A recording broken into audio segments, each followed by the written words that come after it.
La chaux est utilisée dans de nombreux domaines. Elle est par exemple employée pour la sidérurgie, les travaux publics, l'agriculture, le traitement des eaux, la construction des bâtiments et même en médecine. La chaux est obtenue par calcination de calcite en chauffant cette dernière aux alentours de 825 degrés. Durant la réaction, il y a production de dioxyde de carbone et de chaux vive. Mais comment obtient-on ce composé utilisé depuis 6000 ans par nos ancêtres? Le four à chaux circulaire classique a une taille importante, approximativement 10 fois celle d'un homme. Voyons son fonctionnement interne. Aux entrées, il y a du calcaire, introduit par le haut du four, du combustible, de l'air nécessaire à la combustion, et de l'air rentrant par le bas qui sert à refroidir les pierres dont la calcination est terminée. À la sortie, le gaz produit par les réactions de combustion et de calcination s'échappe par le haut du four sous forme de fumée, et la chaux est extraite par le bas du four. Reste maintenant une question. Quel combustible utiliser? Le gaz naturel, les combustibles liquides tels que le pétrole et les huiles, le combustible utilisé par l'entreprise Loist de Jemelle, située à proximité d'une scierie, et le combustible solide issu de la biomasse. Mais au fond, c'est quoi la biomasse? Le réchauffement climatique et la dépendance énergétique nécessitent d'adapter sans attendre notre mode de production et de consommation d'énergie. La biomasse est produite à partir de déchets végétaux, animaux ou urbains.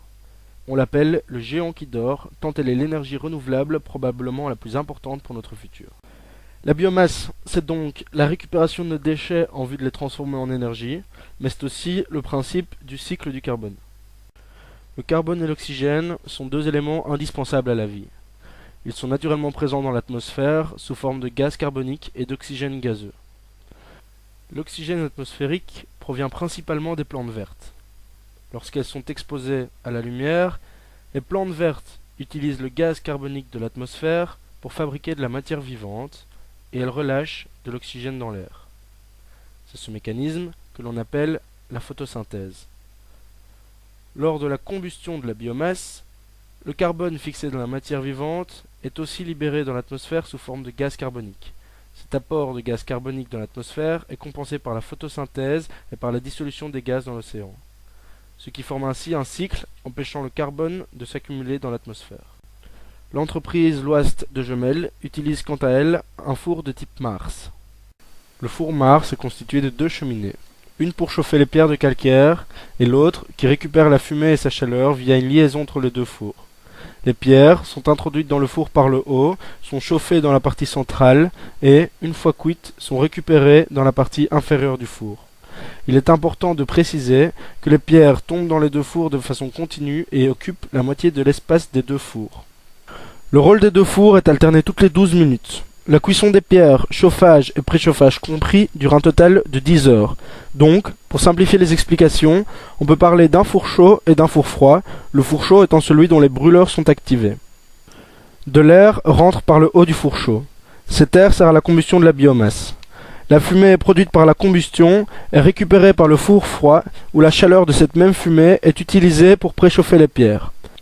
Enfin, les fumées terminent leur parcours en s'échappant par le haut du four froid. De l'air rentre également par le bas des deux fours pour refroidir les pierres dont la cuisson est terminée. Et au final, que nous apporte vraiment l'utilisation de la technologie du four Mars? Eh bien, dans le cas de l'utilisation du simple four circulaire, il faut fournir plus de 6 mégajoules d'énergie pour obtenir 1 kg de chaux. Tandis qu'avec le four Mars, il ne faut fournir qu'environ 4 mégajoules, soit 35% de moins.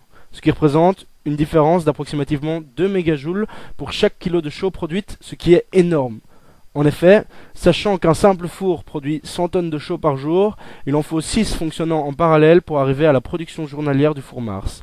Au final, cela représente une différence de plus d'1 300 000 mégajoules. Pour information, cette quantité d'énergie équivaut à la consommation annuelle de 60 ménages.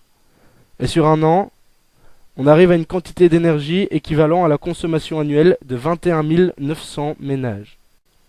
En conclusion, le four Mars est bien plus pratique, car nécessitant moins d'énergie, son utilisation est donc bien moins coûteuse. De plus, à l'heure de Copenhague, utiliser un four plus écologique est une bonne chose. En effet, les économies d'énergie permettent de faire face plus aisément aux pressions gouvernementales pour les réductions d'émissions de CO2.